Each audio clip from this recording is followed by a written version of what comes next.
యాట్లపాలెం బాణసంచ పేలుడు ఘటనలో అలాగే వల్లూరు రవి అనే యువకుడు కూడా మృతి చెందినటువంటి పరిస్థితి ఉంది. ప్రధానంగా ఒక పెళ్ళే ఒక పాప కూడా ఉంది. ప్రధానంగా కుటుంబ సభ్యులు ఈ ఎవరైతే రవి దూరమైన నేపథ్యంలో కన్నీరు మున్నీరుగా విలపిస్తున్నారు. వీళ్ళంతా కూడా రవి ఏదైతే ఈ బాణసంచ తయారీ కేంద్రంలోకి వెళ్తారో వెళ్ళొచ్చినటువంటి ఆ కూలి పనితోనే వీళ్ళంతా కూడా జీవనం సాగిస్తుంటారు. ఈ నేపథ్యంలో కుటుంబం సంబంధించిన పెద్ద దిక్కును కోల్పోతే ఒక పక్కన తల్లి అలాగే భార్య కూడా కన్నీరు మున్నీరుగా విలపిస్తారు. అలాగే తోటి సోదరులు కూడా ఇక్కడ ఉన్నటువంటి పరిస్థితి ఉంది. మాట్లాడే ప్రయత్నం చేద్దాం.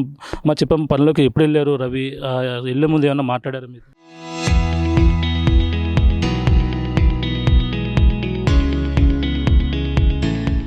2 రోజులేనండి. నిన్న వెళ్ళాడండి. మధ్యాహ్నం మా పిల్లని స్కూల్కి పెడితే పిల్లని తీసిరా అని చెప్పారండి. నాకు తీసుకురావడానికి వెళ్ళండి. మా పెద్ద ఆడపడుచు అన్నం పెట్టిందండి, తిన్నారండి. కాసేపు పిల్లని తీసుకొచ్చేసి పిల్లతో ఆడుకున్నాడండి. ఆడుకున్నాక 1:30కి బయలుదేరిపోయాడండి పనికి. 2 అయ్యేటప్పటికి పేలుడు వినిపించిందండి. ఏ ట్రాన్స్ఫర్ అనుకున్నామని మేము 2 సార్లు దబ్బమని సౌండ్ వినిపించిందండి. అంతే అండి. ఎన్నాళ్ళ నుంచి పని చేస్తున్నారా అందరూ? సంవత్సరం బట్టి నుంచి పని ఏమి లేదు సార్. అంతకుముందు ఏం చేసేవారు? అదే పని సార్. అదే పని చేస్తున్నారు. ఇది ఇందులోకి ఎన్నాళ్ళ నుంచి వెళ్తున్నాడు? సంవత్సరం నుంచి అండి. సంవత్సరం బట్టి నుంచి వెళ్తున్నాడు సార్. పాప కూడా ఉన్న పాప ఏం చదువుతుందమ్మా? పాప అంగన్వాడికి పంపిస్తున్నానండి. అంగన్వాడికి పంపిస్తుంది. పిల్ల ఎన్నాళ్ళు అవుతుంది? 5 సంవత్సరాలు అవుతుంది. ఇంకా రవి మరి చదువుకున్నాడా? రవి ఏమన్నా చదువుకున్నాడు, 7వ తరగతి చదువుకున్నాడు. రవికి సంబంధించి తల్లి ఉన్నారు, మాట్లాడే ప్రయత్నం చేద్దాం. చెప్పమ్మా, రవి మీ ఎంతమంది కుమారులు? రవి పెద్ద కుమార్తె ఒకరితండి, 2వ కుమారి, 3 అమ్మాయిలు, 1 అబ్బాయి అండి. మా ఆయన గారు ఎప్పుడో చచ్చిపోరండి. 6 సంవత్సరాలు అయిందండి చచ్చిపోయి. అప్పుడు కానీ ఆ పిల్లాడు పోసేకారం మీదే మేము జీవిస్తున్నాం సార్. పెళ్ళిళ్ళు అయిపోయినాయండి ఆ పాపలకి. బాబుతోనే ఉంటున్నానండి నేనండి. మాకు ఇల్లు కూడా లేదు సార్. మేము ఈ పాపకి ఇల్లు లేదండి, మాకు లేదండి. అలాగ ఉంటున్నాం సార్. మరి నిన్న అలాగ అయిపోయిన కానీ నిన్న నుంచి మేము అలాగా ఏడుతూనే ఉన్నాం సార్. మరి వచ్చిన వాళ్ళకి అలాగా సమాధానం చెప్పమంటే ఇలాగే చెప్తున్నాను సార్. మరి మాకు తోసింది అదే సార్. మరి అందరూ కలిసి ఉంటారా రవి? మీరు అందరూ కూడా కలిసే ఉంటాం సార్. నేను లేను సార్, పనికి వెళ్ళానండి. నేను పనికి వెళ్ళానండి. ఏమవుతారు రవి? ఏమవుతారు? మా తమ్ముడు అండి. తమ్ముడు తమ్ముడు ఎన్నాళ్ళ నుంచి అందులో పనులకు? సంవత్సరం నుంచి వెళ్తున్నారు సార్. కాకపోతే ఏంటంటే వెళ్ళేటప్పుడు 1 గంటకే భోజనానికి వచ్చారండి.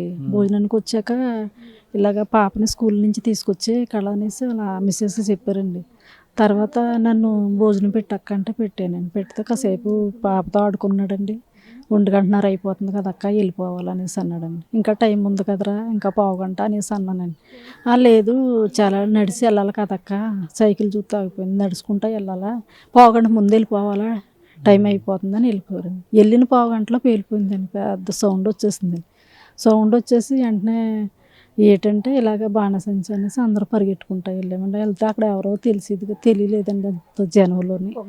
ఏడుచుకుంటూ వచ్చేస్తే మళ్ళీ మా పిల్లల్ని పంపించానండి. మా అబ్బాయిని పంపిస్తే మా అబ్బాయి ఎక్కడ ఎదిగినా కనిపించలేదంటండి. తర్వాత లాస్ట్కి రాత్రి హాస్పిటల్లో తీసుకెళ్ళామని చెప్పారు సార్.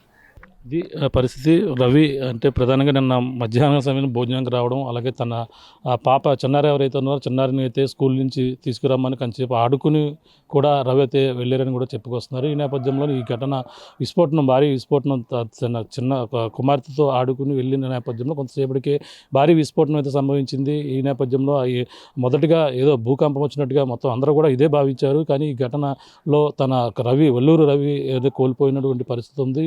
ఈ నేపథ్యం కుటుంబ సభ్యులు కన్నీరు మున్నీరు కలిపిస్తున్నారు. తన ఆ కుమారుడి యొక్క వచ్చేటటువంటి ఆ కూలీ నాలితోనే వీళ్ళందరూ కూడా కుటుంబ పోషణ, కనీసం ఇల్లు కూడా సరైనటువంటి ఇల్లు కూడా లేకపోవడంతో ఆ యొక్క పెళ్ళి 5 సంవత్సరాలు అవుతుంది. ఈ నేపథ్యంలో ఒక చిన్నారి అప్పుడు అనాథ అయిపోయినటువంటి పరిస్థితి ఉంది. ఈ నేపథ్యంలో ప్రభుత్వం అయితే ఇప్పుడు అన్ని విధాలు కూడా అంటున్నారు. ప్రధానంగా ఇప్పుడైతే 20 లక్షల రూపాయల చెక్కులు కూడా అందించినప్పటికీ ఆ యొక్క ఏదైతే తన లేని లోటును తీరలేదంటూ కూడా కుటుంబ సభ్యులు అయితే కన్నీరు మున్నీరుగా ఆ వల్లూరు రవి కోసం అయితే వీళ్ళందరూ కూడా శోకసముద్రంగా అయితే అయితే ఈ యొక్క ప్రాంతం అంతా వెలిసినటువంటి పరిస్థితి ప్రధానంగా కనబడుతుందని చెప్పాలి.